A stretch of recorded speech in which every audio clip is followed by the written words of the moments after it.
Hey everybody, the purpose of this little video is to give you a couple solutions to the golden ratio quiz. A couple of them are internet research type of things where you have to go online and find some results. So it might not be as complete as some of the other solutions that I make for some of the quizzes, sorry about that. But I'll give you a few anyway. The first one, it tells you that the value of phi, root 5 plus 1 over 2, and then it asks you what's the approximate value if you have 3 decimals. You just run that through your TI, it's about 1.618. 1.618, 1.6 if you go to 2. That's a pretty useful number in and of itself. I like it. I like 1.6 only because that itself is a fairly, it's close to a bunch of fractions. If you think about it, it's close to 5/3, which is nice. It's close to 1.6, which is what's at 8/5. Both of these will come back to both of those values again in a minute. So there's one solution for you. I'm going to skip the next one, which asks you to find golden ratio lengths in a pentagon, or a pentagon with a 5-point star inside of it. By all means, there are tons of them in there. It's just kind of your job to go find them. Find 2 other places the golden ratio occurs, one in nature and then one in human-generated form. These 2 right here actually are one example of that. You might not really like they're a fraction. What's a fraction have to do with anything? If you ever buy photo prints, 2 of the most common sizes that are bought, I'm looking at some right now on my wall, are 3x5s and 5x8s. I'm looking at some over here on my wall too. 5x8 and 3x5. Why those sizes? You ever stop and ask yourself, why would you make a 3x5 or a 5x8?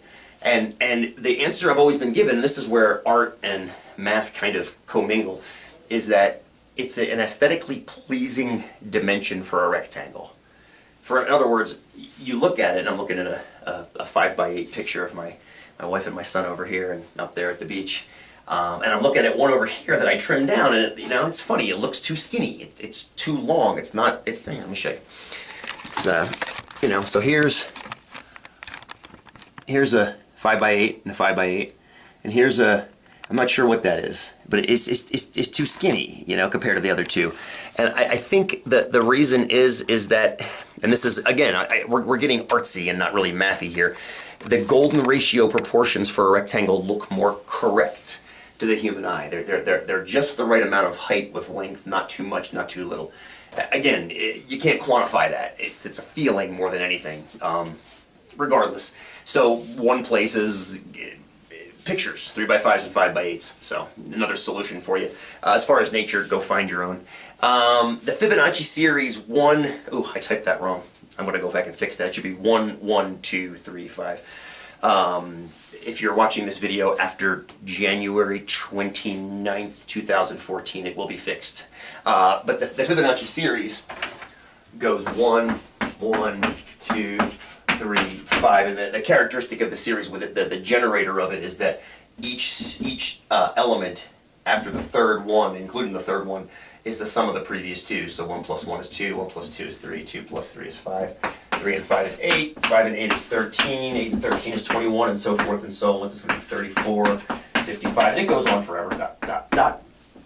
The question is, what is the relationship of Fibonacci with phi, with the golden section, or the golden ratio? And you'll probably look. There's only one real result from this. If you look at the ratio of successive terms, 1 to 1, 2 to 1, 3 to 2, 5 to 3, 8 to 5, 13 to 8. You may have noticed these before up there. These numbers get closer and closer in value to that decimal. And you can prove it mathematically if you let this go out infinitely. Like if you take the nth Fibonacci number plus the next Fibonacci number, and you get the n plus 2th Fibonacci number. The ratio of these guys has to be phi as n goes off to infinity. So the idea is that these ratios successively get closer and closer to the golden ratio phi. So, at any rate, there's some solutions for you, not all of them obviously, because some of them require some Googling.